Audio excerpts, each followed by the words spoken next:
Oh, it's a nightmare, isn't it? Juggling all these plates, doing the childcare, doing the business or your job, trying to maintain the house, taking the kids to the clubs, walking the dog, washing the clothes. Oh, isn't it all just a nightmare?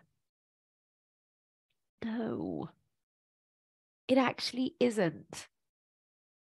Because who decides what a nightmare is? A nightmare is a descriptive word. It's subjective. And when you think it's a nightmare, you feel some sort of like panic or stress or overwhelm, anxiety. And when we're having those negative emotions, what do? We flip from one thing to the other. We say to our friends, "Oh, I'm so busy. I'm so busy. I've just got so much to do." We don't focus on one thing. We're not fully present. Because when we're with our kids, we're thinking we should be working. And when we're at work, we're thinking we should be with our kids. What we don't do when we're overwhelmed is take a step back and plan. And when we do all of those activities and that behavior, we end up just creating a nightmare for ourselves in our head. So the things on your to-do list are not a nightmare. They are just things on your to-do list.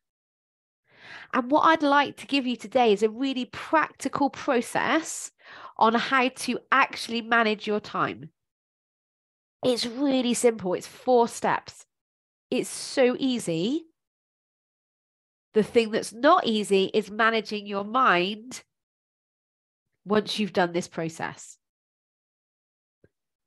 That's the bit that you get to control. We can't actually control time. We can't create more of it. You have exactly the same 24 hours as a billionaire or a mum with 6 kids. Or if you're a mum with 6 kids, a mum with 12 kids, you have exactly the same amount of time. You are no different to anybody else. So get your pen, pause this, get a pen and get a piece of paper and write down these 4 steps. You ready? First of all, allocate half an hour or an hour at some point during your week where you are going to sit down and you're going to make a list. And that list is all the things that you need to do. And I want you to prioritize that list. Then you're going to decide what on that list has to be done this week. Take those items. Step number 2 is you put a time frame against each of those items. So, for example, you might need 15 minutes. I tend to anything less than 15 minutes, I don't tend to schedule, but I need 15 minutes to hang my washing out. I need an hour to cook the tea. There's that report that I have to write. That's going to take me about an hour and a half. I need to take Bodhi to get some new shoes. That's going to probably take an hour. I need to just trying to think of other things that I need to do in my day. My day's already structured, but yeah, I need to record this. I need to contact that person. I need to make that phone call. I need to do this. I need to research. I need to, whatever it is that you know you need to do, allocate time against that task. Then step number 3, go to your calendar.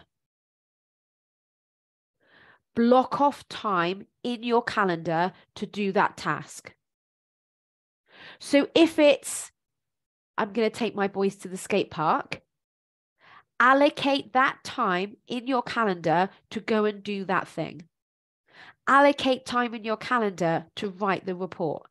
Allocate that time in your calendar to do each of those tasks, the 15 minutes of the washing, the shopping for an hour.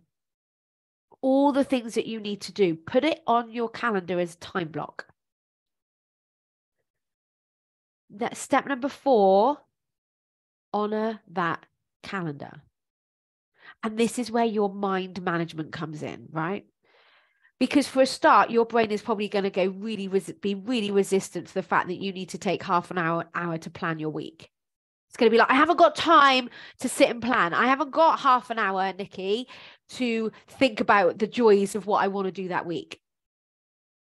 And how I'd like to respond to that is, if you were going on a journey and you started driving, and then you were driving for 2 or 3 hours, and you think, hang on a minute, I need to check the address.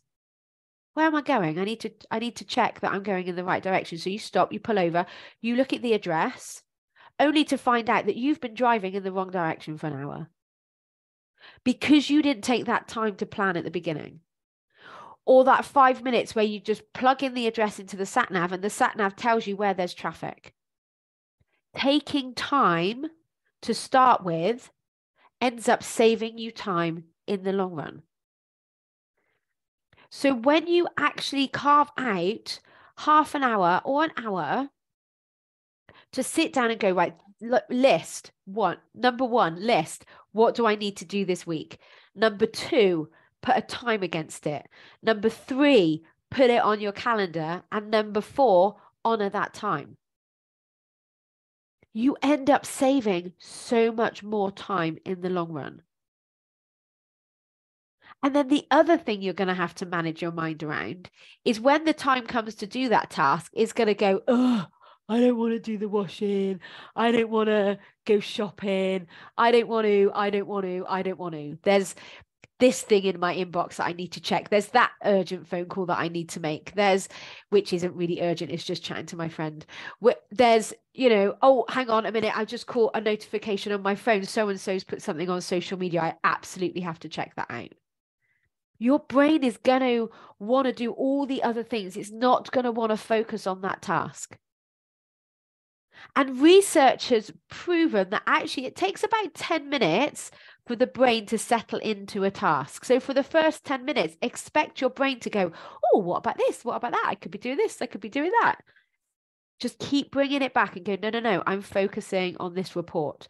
I'm focusing on doing the shopping. I'm focusing on my children at the skate park. This is what I have decided to do in this time. Therefore, this is exactly what I should be doing. So when you allocate time to spend with your kids, when your brain's going, I should be working, I should be doing the cleaning, I should be doing the washing, I should be doing the cooking, you'll be like, no. Brain, this is exactly what I'd planned to do in this time. And you just keep bringing it back, and you keep bringing it back, and you keep bringing it back. And the more that you do that with your time, the more freedom and calmer your brain is.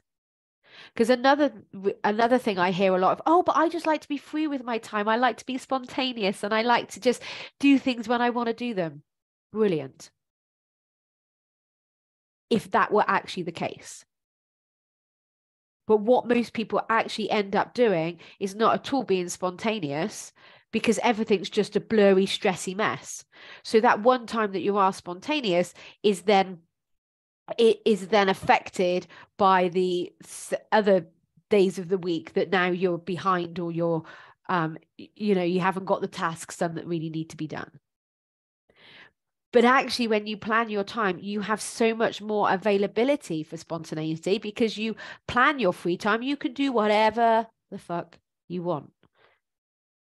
And you plan that time in. I don't plan anything for a Sunday afternoon. I might read, I might watch a movie, I might go out for a walk, I might sit and have a nap. That's completely free time. And when my brain tells me I should be working, I should be checking on that client, I should be doing the wash, I'm like, no. This is my complete free time. I do whatever I want. And the other thing I'd like to suggest, you don't have to do anything. I'm going to say this again. You don't have to do anything. You are actually choosing to do your job, your business, your clients, your children, the washing, the cooking, the cleaning. You are actually choosing those things. There is nothing you have to do.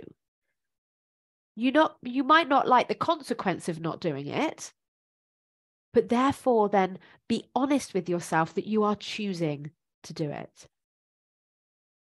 Because when you choose to do something, you just feel so much better. You are in control. Versus having to do something feels shit and it feels like you've got no control. You don't have to do anything in your life. But you might choose to do something. I don't have to do the washing. I don't enjoy doing the washing. I don't have to do it. But I choose to do it. And that is such a different emotion. When I choose to do something, off I go and I do it without any of the drama. And this is the gift that you can give yourself. So, 1, carve out half an hour of your time, make a list. Make that a habit as well every week. Put time against that tasks on each list. Schedule it on your calendar. Honor your calendar. You can chuck the to-do list away once this is done. All you need is your calendar. And then manage your mind, your gorgeous, beautiful mind, when it's telling you you should. Just, no, this is exactly what I've planned to do.